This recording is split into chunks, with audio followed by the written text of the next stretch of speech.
ये पक्का है कि पाप भी कभी नहीं पचता और पारा भी कभी नहीं पचता। अगर धोखे से किसी ने पारे को खाया, पारा जानते हैं मरकुरी, पारे को खाने वाला भी लंबे समय तक जिंदा नहीं रहता और पाप को पचाने वाला भी लंबे समय तक जिंदा नहीं सकता। न पाप न पारा दोनों भी व्यक्ति को नहीं पच सकता।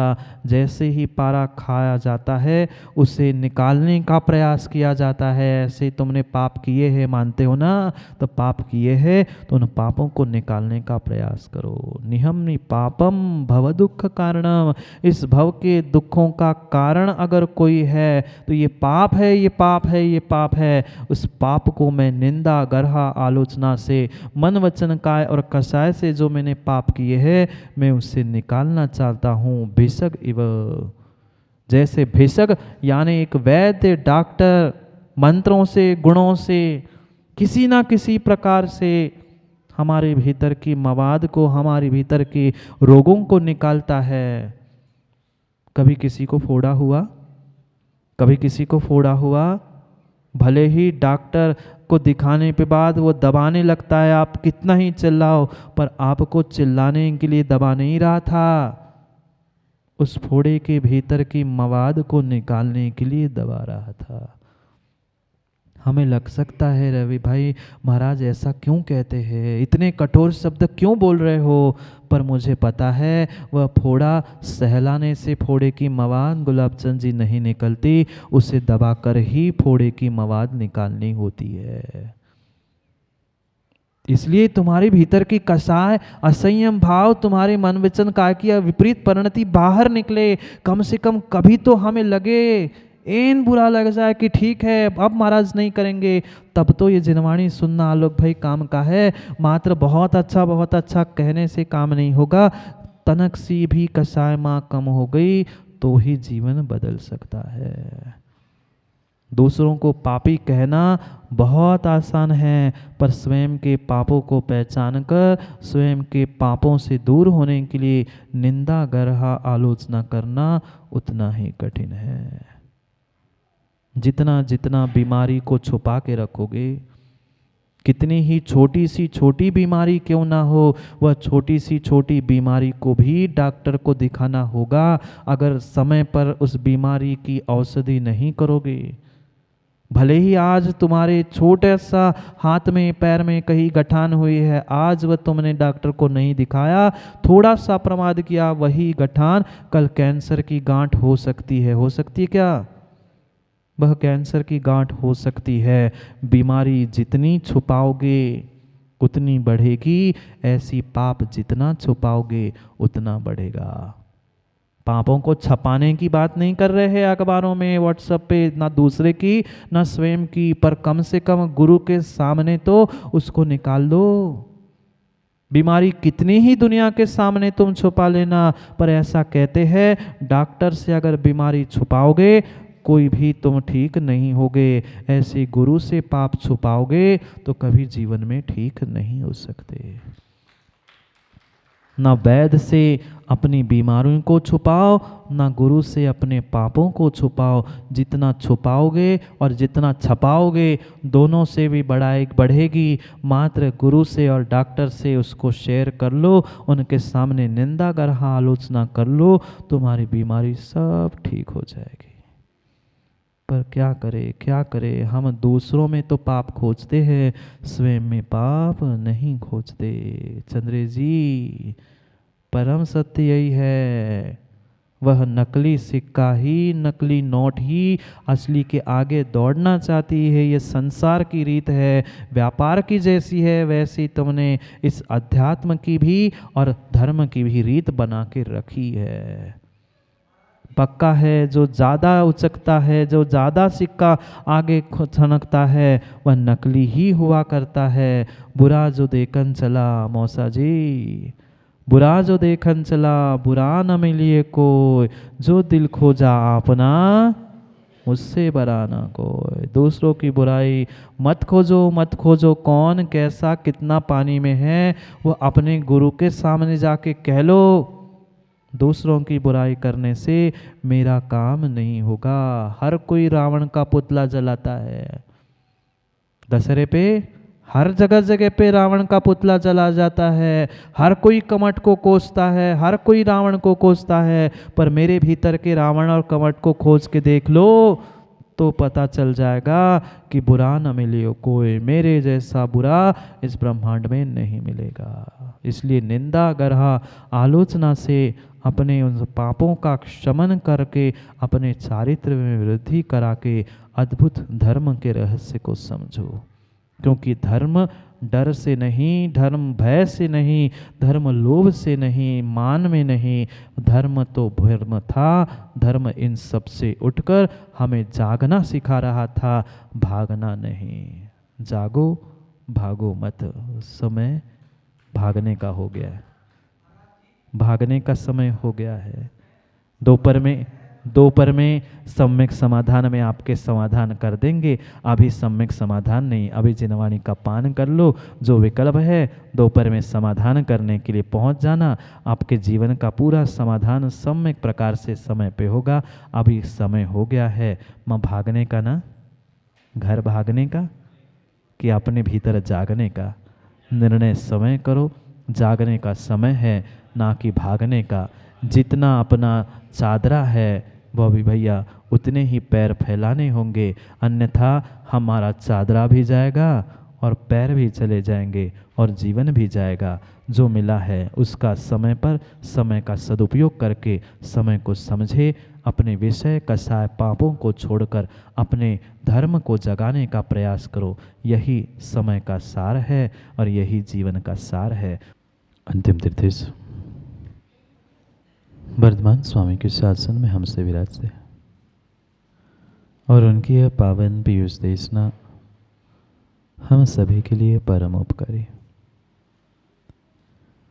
अनादिकाल से हमारी आत्मा में जो जन्म, जरा और मृत्यु रूपी रोग लगे, उन रोगों का उपशमन करने वाली कोई परम औषधि है तो वह एकमात्र यह जिनवाणी। भव्य आत्माओं, हर कोई व्यक्ति अपनी जिंदगी को अच्छा करना चाहता है, जीवन को अच्छा करना चाहता, पर जितनी वह अपनी जीवन और जिंदगी को अच्छा करना चाहता है उतना अपने मन से अपने जीवन में गंदगी फैलाता है। क्या कारण रहा? पूरे जीवन भर हम बंदगी करते हुए भी हमारे भीतर की गंदगी इस जिंदगी से दूर क्यों नहीं हुई? क्योंकि हमने आज तक सादगी का जीवन जीना नहीं सीखा था। कई वर्षों की, कई भवों की हमारी यह जिंदगी मात्र और मात्र उन विषय कसायों के गंदगी के कारण उस सादगी तक पहुंच नहीं पाए। अगर वास्तव में हमें अपने जीवन का, अपने जिंदगी का कल्याण करना है, इस मनुष्य पर्याय जो दुर्लभता से मिली है इसको थोड़ा सा भी सदुपयोग करना है, तो जो मेरे भीतर उन विषय कसायों की गंदगी बैठी है, मेरे मन में उन इंद्रियों के प्रति और एक दूसरे के प्रति जो ईर्ष्या, स्पर्धा, राग, द्वेष, क्रोध, मान आदि जितने जितने ये गंदगी के परिणाम बैठे हैं, वह गंदगी को हमें मिटाना ही होगा। घर में क्या माँ आपके नाली है? आप लोगों के घर में नाली है? वह नाली में पूरे घर की गंदगी ही बहती है, पर ये पक्का मानना समय समय पर उस नाली को भी साफ नहीं करोगे तो वही नाली की गंदगी पूरे घर में भी फैल सकती है। ऐसा हो नहीं सकता कि घर में गंदगी ना हो, चाहे बाहर से उड़ के आ जाए या घर वाले ही घर में गंदगी करें। उस गंदगी को समय पर समय को उस रास्ते से, नाली से बाहर निकालना बहुत अनिवार्य होता है। कुछ भी समय तक अगर वह गंदगी घर की घर में रह ले तो क्या घर में रह पाओगे? नहीं रह पाओगे। क्वचित कदाचित एकाध दिन कोई आपके घर के बाहर की नाली साफ करने वाला नहीं पहुंचा और नाली जाम हो गई तो क्या होता है, स्वयं अनुभव करना। जब घर की नाली में गंदगी कीचड़ फंस जाता है तो वह नाली साफ नहीं होती, तब तक हमें बेचैनी होती है कि कब आ जाएगा वो नाली साफ करने वाला, जल्दी से नाली साफ कर ले, गंदगी निकल जाए तो कम से कम कुछ तो शांति मिले। उस घर की नाली को तो साफ करने के लिए हम तत्पर रहते हैं, पर क्या हम अपने जीवन की गंदगी को साफ करने का पुरुषार्थ कर पाए? शायद नहीं कर पाए। शायद हम दूसरों की गंदगी को साफ करने के पीछे स्वयं के भीतर और गंदगी फैलाते रहे। ये पक्का मानना माँ, जितनी गंदगी हम स्वयं के घर में स्वयं की नहीं करते हैं, उतनी गंदगी दूसरों के घर से लाकर अपने घर में रखते हैं। 4 ईंटों के दीवालों के घर की बात नहीं चल रही है। इस निज घर में, अपने मन में, अपने हृदय में हम दूसरों के बारे में सोच सोच कर उनसे स्पर्धा, ईर्ष्या करते हुए मान और माया कषाय के साथ साथ हमने कितनी कर्मों की और पापों की गंदगी अपने भीतर फैला के रखी है। जिंदगी तभी साफ होगी जब भीतर की गंदगी साफ होगी। जो मन, वचन, काय और कषायों से मैंने अपने भीतर अनादि काल से गंदगी फैला के रखी है, उस गंदगी को फैलाने का पूरा पूरा कर्तृत्व बुद्ध जी आप पर ही है। ये कब तक कहते रहेंगे, महाराज अनादि से कर्म मेरे साथ है इसलिए हो रहा है। अनादि से ये व्यवस्था बनाने वाला कोई दूसरा परमात्मा नहीं था। जितने परमात्मा बन चुके हैं उनके पास भी अनादि से गंदगी थी। कोई दूध का धुला यहाँ जन्मता ही नहीं है, पर उन्होंने पुरुषार्थ करके अपने जिंदगी की गंदगी को मिटाया, अपनी सादगी को प्राप्त किया, वे परमात्मा बन गए। हम अभी आत्मा को भी पहचान नहीं पाए। ऐसा नहीं है, ऐसा नहीं है कि कोई परमात्मा बन के किसी माँ के गर्भ से नहीं जन्मता। वह भी एक रागी, द्वेषी, भोगी के पर्याय में ही जन्मता है। ये परम सत्य है। हर कोई जन्म के साथ गंदगी कर्म लेके आता है, पर विरला होता है जो उस गंदगी को साफ करता है, और हम हैं कि गंदगी को देखना ही नहीं चाहते। घर में अगर माँ कोई चूहा मरा हो, कभी मरा किसी के घर में, अचानक पता चला घर में चूहा मरा है, और इतने में ही पता चला राजकुमार जी कोई अतिथि दरवाजे पर आ रहे हैं और उनने दस्तक दी। अब उस चूहे को निकालने में दम लोगे कि अतिथि को बाहर रोक लोगे? उनको अंदर लेने के बिना तुम्हारे पास कोई साधन नहीं है, और चूहे को हटाओगे नहीं तब तक गंदगी दूर होने वाली नहीं है।